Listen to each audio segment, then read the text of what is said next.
Eh bien bonjour à tous, on se retrouve dans cette vidéo pour parler de la montre GPS multisport de Polar, le modèle M400. C'est une montre qui conviendra aussi bien aux sportifs débutants qu'aux sportifs confirmés.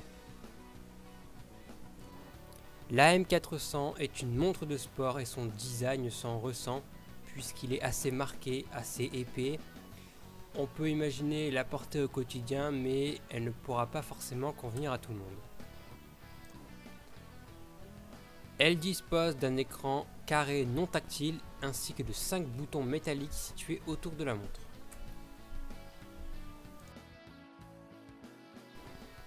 Deux boutons à gauche, 3 boutons à droite.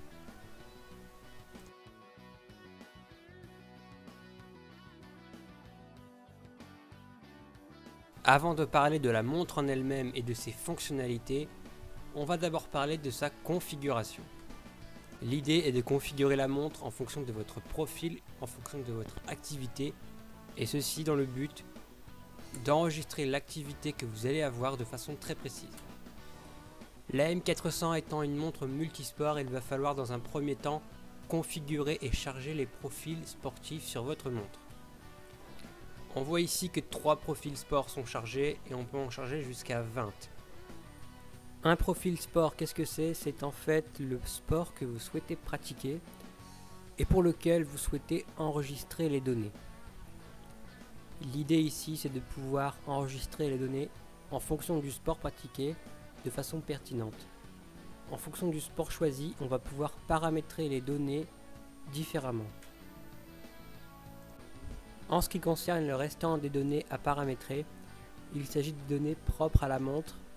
En ce qui concerne l'affichage, la connexion à d'éventuelles autres applications. Il faut savoir aussi qu'on va pouvoir paramétrer directement via la montre des données personnelles telles que l'âge, la taille ou le poids. Comme je l'ai déjà dit, la Polar M400 est une montre multisport, mais elle fait également office de tracker d'activité. Tout au long de la journée, elle va enregistrer votre activité, vos pas, votre distance, et en fonction de l'intensité que vous aurez choisi, en fonction de votre profil sportif, elle va vous indiquer le pourcentage d'activité réalisée dans la journée par rapport à l'objectif qui a été fixé. Bien évidemment, toutes ces données, nous les retrouvons dans l'application PolarFlow. On a une synthèse des activités journalières, avec le temps passé, le nombre de calories, le nombre de pas. Et on peut voir donc l'activité détaillée au jour le jour via un graphique sur un calendrier. Et on peut accéder à un jour en particulier pour aller plus dans le détail.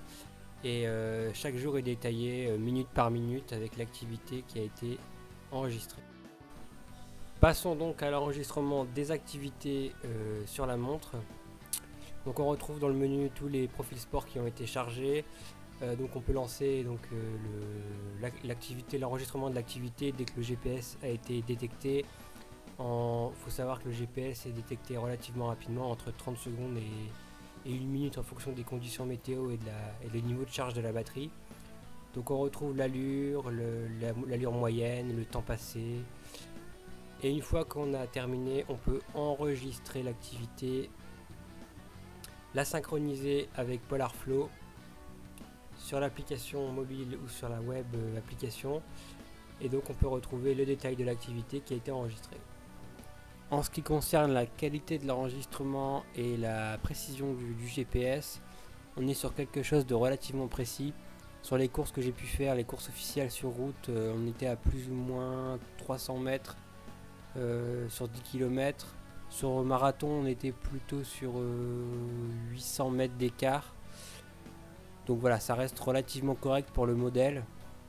Même sur trail, on avait une précision vraiment de plus ou moins 300 mètres. Bref, sinon dans l'application, on retrouve le détail de l'activité.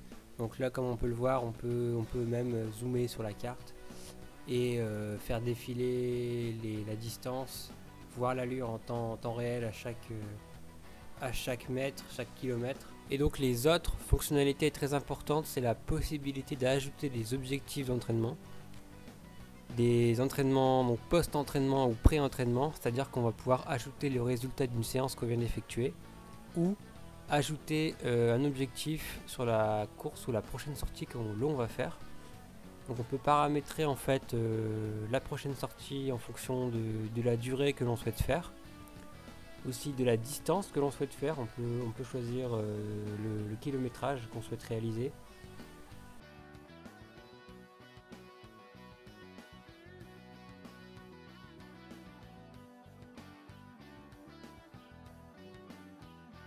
On peut également choisir le nombre de calories que l'on souhaite brûler.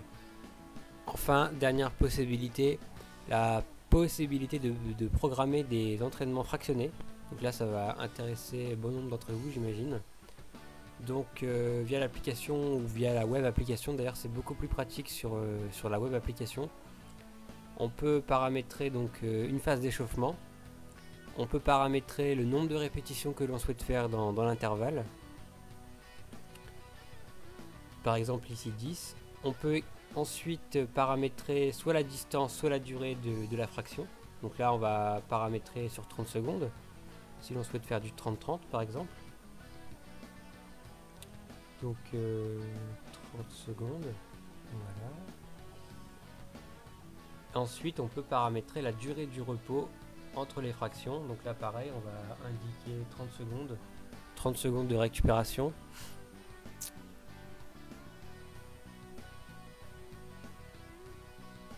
Voilà, 30 secondes.